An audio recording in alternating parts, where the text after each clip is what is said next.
Time and time again, I hear people telling me, business is hard, business is tough, business is difficult. I actually don't think it's all that difficult. And the reason I don't think it's all that difficult comes down to 4 concepts.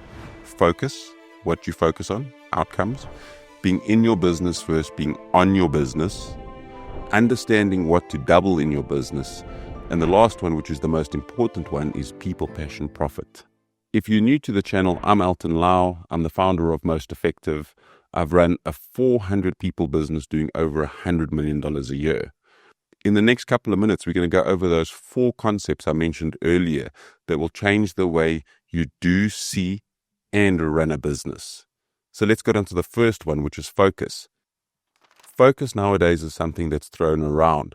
Focus on this, but people throw around a lot of information and not a lot of wisdom when it comes to anything actually in the modern day world.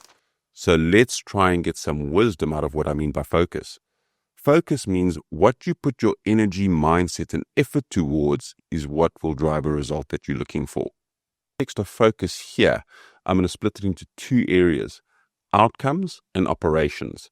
If you're a business owner trying to generate the most amount of money possible without burning yourself out and having a quality of life, focus here becomes extremely important. And here comes the wisdom.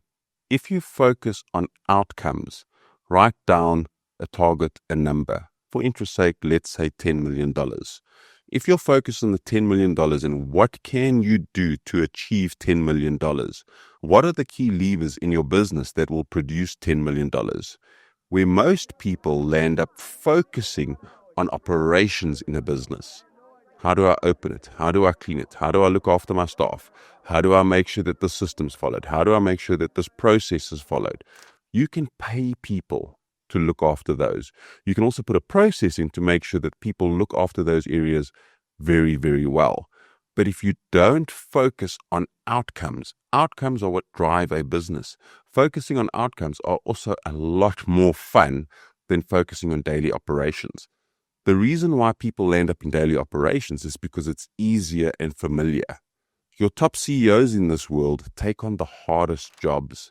That doesn't necessarily involve physically working. It's mentally working, figuring out what the most important things are that move this business forward. What outcomes can you produce? What outcomes can you get people to look at, your teams to look at? What can you focus on that'll produce more profit or be more efficient in your business? Which then leads me to in a business and on a business. A lot of people are in their business, so let's call that operations. Very few are on their business with outcomes. So concept 2 is in a business versus on a business. So if you work for yourself and are solopreneur, you could probably skip this video because running a business that is 100% reliant on you, you don't have a business. What you are is self-employed. Thankfully, with modern day tools, as a solopreneur or an individual business owner, you're the only one in and on your business. You have to look at automations, AI, outsourcing, co-sourcing, which in the modern day world is highly possible as a solopreneur to build a massive business with the right automation tools, outsourcing, coaching, mentoring, guidance. But if you don't shelve off what doesn't drive your income, that you are stuck in your business, you're going to find it very hard to scale and you're going to be stuck self-employed, which is basically just swapping time for money. And there are only so many hours in a day, week, and year that you can actually get a return for that hour. Focusing on outcomes, there's something in the modern day world about being busy. When you walk into somebody else, how are you? Oh no, it's busy. I'm doing this, I'm doing that. I actually think that's a sign of losing. We almost feel like we have to express that we're being busy. The modern day world is almost glamorizing busyness, but not outcomes. Busyness is actually doing things constantly, where there is a difference between busy and productive. We actually discussed this quite intensively in the Most Effective Tactics Available course, but I'll explain it to you very simply. I don't want to be constantly running around and being busy. Sometimes being productive is one meeting.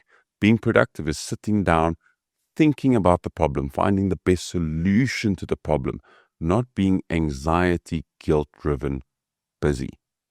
And the busy creates this long to-do list where productive only has 2 or 3 points, focusing on the outcome, But many people think work is having to do something versus sitting down, strategizing, understanding, putting a plan together, and then executing or being part of the execution or allowing other people to execute. Don't get caught up in the modern day culture of, if I'm busy, I look successful. Because I firmly believe being busy is not winning. It's actually losing. I'm going to give you an example of a business I'm a shareholder in, which is a restaurant. My partner in that business is a very in the business person. And in the business, you can almost use the word is. Is the shop open? Is the shop clean? Is the food being produced well enough? Is. Where on the business becomes, what can I do on my business that will generate revenue that I can pay somebody to do the in the business stuff? So let's say the restaurant does $1 million. If you do all the is it open? Is it this? Is it that you can pay somebody to do, all those is's still bring it up. All those is's still produce $1 million. If you focus on the business, I'm going to take a simple restaurant here that does pizza, pasta.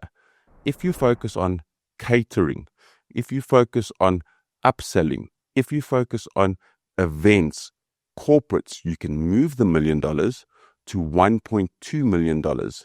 Because what every business has is a sunk cost in assets. You have to pay your rent. You have to pay your staff. You have to pay lights, water, rates, tax. Those are sunken costs, but yet you pay for them for 30 days a month, 365 days a year.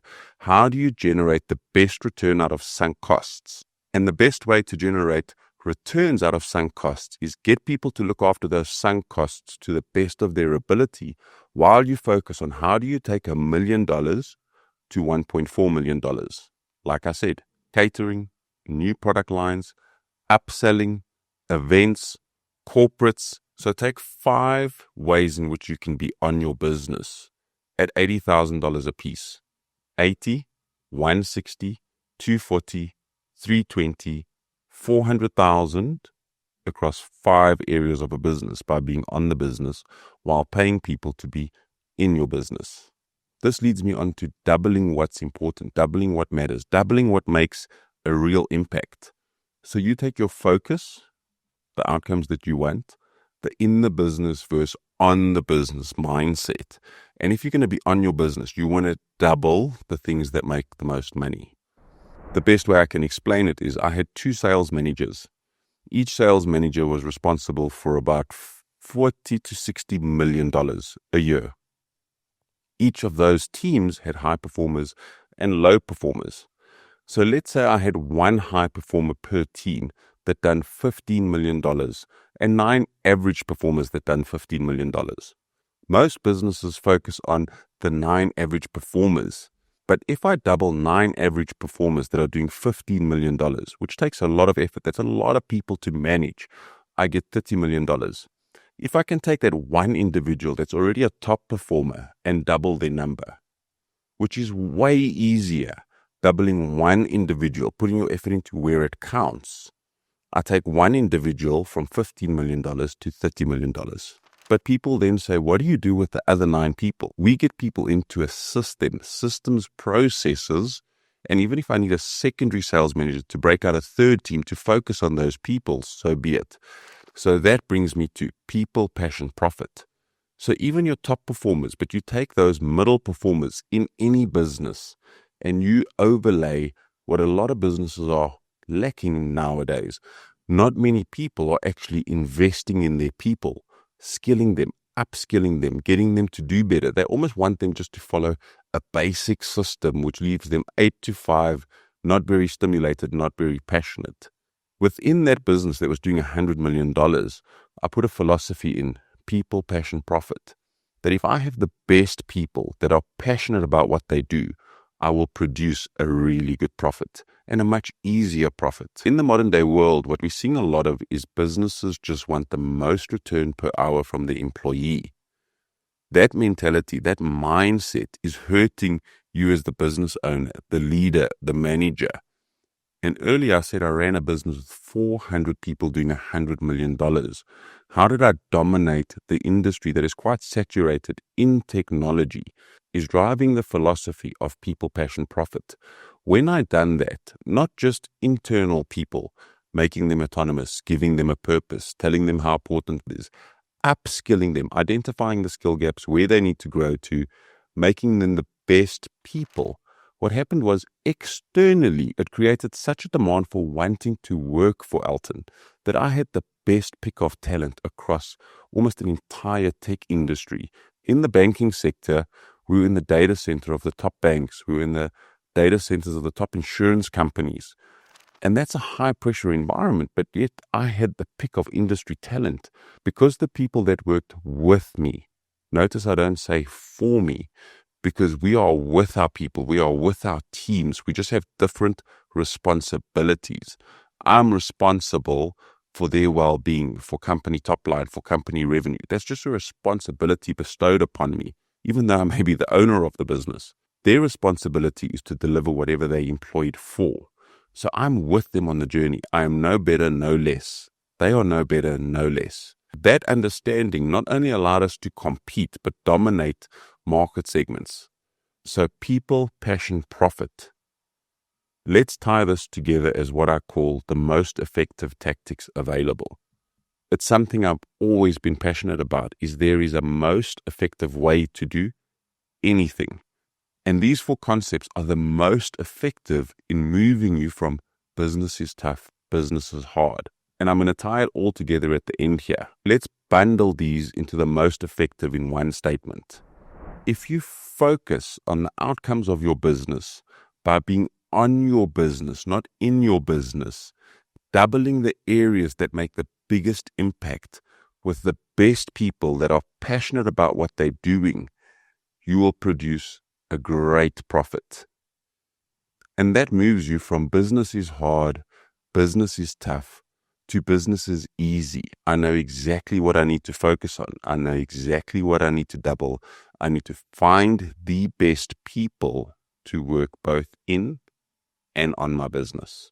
Why do I mention most effective? Because in your life, there will always be the most effective way to do something. And it's my philosophy that I want to pass on to you, because the most effective way to live life is doing what you love with the people you love as often as possible. Stay effective, stay true, and I'll see you in the next episode.